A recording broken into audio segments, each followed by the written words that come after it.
Hello doctor ನೀಮಾ, ನಿಮ್ದು background, ಹುಟ್ಟಿದ್ದು ಬೆಳೆದಿದ್ದು ಸ್ವಲ್ಪ ಅದ್ರ ಬಗ್ಗೆ ಇನ್ಫಾರ್ಮೇಶನ್ ಕೊಡ್ತೀರಾ? ನನ್ನ ಬಗ್ಗೆ ಸಂಕ್ಷಿಪ್ತವಾಗಿ ಹೇಳ್ಬೇಕಂತ ಹೇಳಿದ್ರೆ, ಹುಟ್ಟಿದ್ದಂದ್ರೆ ಅಪ್ಪ ಅಮ್ಮ ಮಂಗಳೂರು ಕಡೆಯವರು. ಅಲ್ಲಿಂದ ಅಪ್ಪ ಬ್ಯಾಂಕ್ ಅಲ್ಲಿ ಕೆಲಸ ಮಾಡ್ತಿದ್ರು. So he has travelled all over the country. ಅವ್ರ ಜೊತೆಗೆ ಅಫ್ಕೋರ್ಸ್ ನಾವು ಕೂಡ ಇಡೀ ಇಂಡಿಯಾ ದೇಶ ಎಲ್ಲ ಸುತ್ತಿದೀವಿ. ಹುಟ್ಟಿದ್ದು ನಾನು ದಾವಣಗೆರೆ ಅನ್ನುವಂತ ಒಂದ್ ಸಣ್ಣ ಊರಲ್ಲಿ, ಕರ್ನಾಟಕದ ಒಂದ್ ಸಣ್ಣ ಊರಲ್ಲಿ. ಅದಾದ್ಮೇಲೆ various parts of Karnataka, Davanagere, ವಯನ್ ಹೊಸಕೋಟೆ ಅಂತ ಒಂದು ಸಣ್ಣ ಹಳ್ಳಿ ಇದೆ ಪಾವಗಡದ ಹತ್ರ. ಅದಾದ್ಮೇಲೆ ಬೆಂಗಳೂರು, ಆಮೇಲೆ ಚಿಕ್ಕಬಳ್ಳಾಪುರ, ಆಮೇಲೆ ಮೇಘಾಲಯ, ಗುಜರಾತ್, ಹೀಗೆ ಬೇರೆ ಬೇರೆ ಜಾಗಗಳಲ್ಲಿ, ಇಂಡಿಯಾದ ಬೇರೆ ಬೇರೆ ಜಾಗಗಳಲ್ಲಿ, ಬಟ್ ಮೋಸ್ಟ್ ಆಫ್ ಇಟ್ ಕರ್ನಾಟಕದಲ್ಲಿ ನಾನು ಬೆಳೆದಿದ್ದು. ನಿಮ್ದು ಎಲ್ಲೆಲ್ಲಿ ಓದಿದ್ದು ನಿಮ್ಗೆ ಏನಾರೋ ನೆನಪಿದೆಯಾ? ನಿಮ್ ಪ್ರೈಮರಿ ಸ್ಕೂಲ್ ಎಲ್ಲ ಆಯ್ತು, ಮಿಡ್ಲ್ ಸ್ಕೂಲ್ ಎಲ್ಲ ಆಯ್ತು, ಮೆಡಿಸಿನ್ ಎಲ್ಲ ಆಯ್ತು, ಪೋಸ್ಟ್ ಗ್ರಾಜುಯೇಷನ್ ಎಲ್ಲ ಆಯ್ತು, ಅದ್ರ ಬಗ್ಗೆ ಎಲ್ಲ ಫುಲ್ ಪ್ರೈಮರಿ ಸ್ಕೂಲ್ ಆಗಿದ್ದು ನಾನು ಹೀಗೆ ಹೇಳಿದಾಗೆ ಬೇರೆ ಬೇರೆ ಕಡೆ ಟ್ರಾನ್ಸ್ಫರ್ ಆಗ್ತಿದ್ರು. ಸೊ ಅವ್ರ ಜೊತೆಗೆ I have studied in various places, most of it ಕರ್ನಾಟಕದಲ್ಲೇನೆ.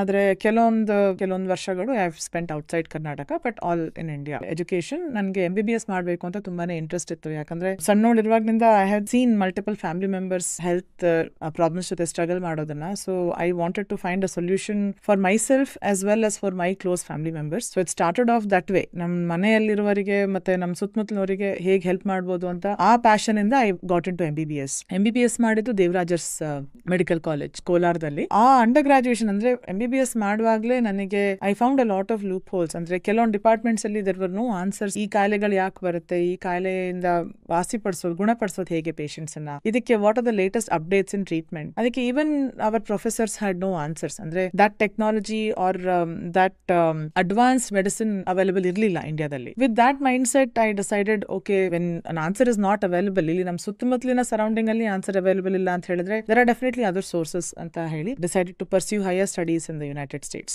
If I have to talk about my post graduation studies, I did my MD from New Jersey, ಅಲ್ಲಿ ಕ್ಯಾಮ್ಡನ್ ಯೂನಿವರ್ಸಿಟಿ, ಕೂಪರ್ ಯೂನಿವರ್ಸಿಟಿ ಅಂತ Camden ಅಲ್ಲಿ. ಅದಾದ್ಮೇಲೆ I had a special interest in the subject or medicine of cancer, especially blood disorders and cancers. Blood disorders ಅಂದ್ರೆ ರಕ್ತದ ಸಂಬಂಧಪಟ್ಟಂಗೆ ಇರೋ ಕಾಯಿಲೆಗಳಿಗೆ even cancer ಅಷ್ಟು ಕೂಡ ನಿಮಗೆ ಟ್ರೀಟ್ಮೆಂಟ್ಸ್ ಅವೈಲೇಬಲ್ ಇರಲಿಲ್ಲ when I was going through post graduation. Even ಈಗ್ಲೂನು ಅಷ್ಟೇ, haematology is one of the fastest evolving fields. ಅಂದ್ರೆ ತುಂಬಾನೇ ರ್ಯಾಪಿಡ್ ಪೇಸ್ ಅಲ್ಲಿ new treatments are been discovered for haematological problems ಅಥವಾ blood related problems or blood cancers. ಇದೇ ರೀತಿ ಮಕ್ಕಳಲ್ಲಿ ಕಂಡು ಬರುವಂತಹ ಕ್ಯಾನ್ಸರ್ಸ್ಗೆ it is a very challenging, emotionally draining field ಅಂತ ಏನ್ ಹೇಳ್ತೀವಿ. ಅಂದ್ರೆ ಅಷ್ಟು ಎಳೆ ಮಕ್ಕಳಲ್ಲಿ ಅಥವಾ ಮುಗ್ಧತೆ ಇರುವಂತಹ ಮಕ್ಕಳಲ್ಲಿ ನಾವು ಇಂಥ ದೊಡ್ಡ ಕಾಯಿಲೆಯನ್ನ ಟ್ರೀಟ್ ಮಾಡ್ಬೇಕಲ್ವಾ ಅನ್ನೋದ್ರಿಂದ a lot of my colleagues used to shy.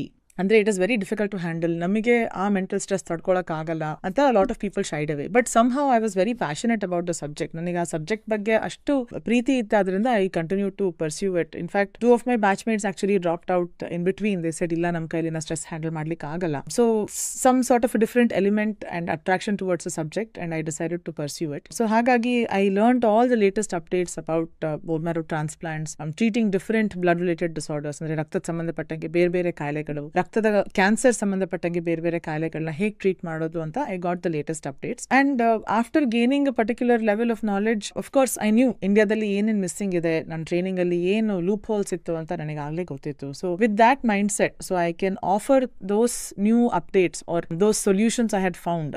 Training ಅನ್ನ to apply it or to be of some service to my country where these things were lacking.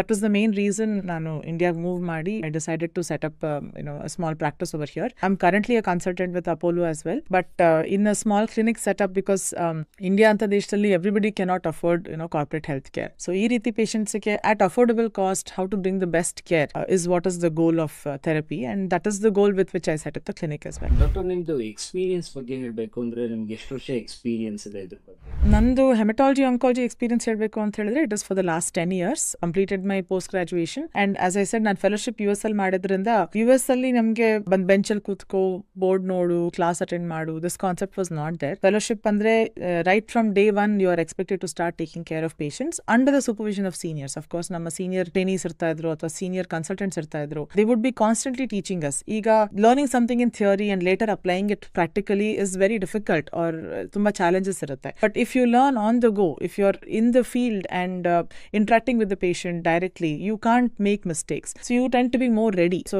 ಯಾವುದೇ ಸಬ್ಜೆಕ್ಟ್ ಬಗ್ಗೆ ಆದ್ರೂ even before seeing a patient, I would read up a lot. Okay, ಈ subject background ಏನು, what are the latest updates in this, how to handle the patient, how to start the initial treatment, and of course seniors ಜೊತೆ discuss ಮಾಡ್ಬಿಟ್ಟು we would start. So I would say my hematology oncology training started right from day one of my training or fellowship. So allinda it has been a 10 years long journey. I have witnessed of course a lot of success stories, some failure stories as well, because medicine is still not completely mature. Especially hematology is a field which is still actively and rapidly maturing anta naan heltini. I have an experience with various blood disorders, leukemia, lymphoma, myeloma treatment, including the latest updates for treatment of all these disorders, and I'm an expert for bone marrow transplant. So autologous andre ತಮ್ಮಿಂದ ಸ್ವಂತ ನಾವು transplant ಮಾಡುವಂಥದ್ದಾಗ್ಲಿ ಅಥವಾ allogeneic bone marrow transplants, both for adults and children, ಅಂದ್ರೆ ದೊಡ್ಡವರಿಗೆ ಮತ್ತೆ ಮಕ್ಕಳಿಗೆ ಇಬ್ರಿಗೂ I do bone marrow transplants. ಇಷ್ಟೇ ಅಲ್ಲದೆ also bin trained for molecular therapy, immunotherapy, targeted therapy. These are the latest updates in haematology. So ಈ ರೀತಿಯಾದಂತಹ treatment protocols ನ ಕೂಡ ಡಿಸೈನ್ ಮಾಡಿ, of course with the help of latest evidence-based medicine. And again, I have my training to thank for that, because as I said, now we're not just treating patients out of textbook knowledge. Okay, ಪ್ರತಿಯೊಂದು textbook is usually released only after 5-6 years of thorough studies. ಆದರೆ ಆ textbook ಬರೋಷ್ಟೊತ್ತಿಗೆ there will be a lot of latest medical updates. So we have been taught evidence-based medicine ಅಂತ ಹೇಳ್ತೀವಿ. ಅಂದ್ರೆ what is the latest evidence for treating that particular disease? ಆ evidence ಮೇಲೆ ನಾವು we structure the treatment of that particular patient. If the evidence supports that this new medicine is going to help the patient, I can't say textbook ಅಲ್ಲಿ ಆ medicine ಇಲ್ಲ, it is I can't use it ಅಂತ. We'll be lagging behind by at least about 5 or 10 years in providing treatment. So evidence-based medicine is the best kind of medicine, of course backed up by plenty of scientific data and our own practice. So I think everything comes into play, and that is where I am right now.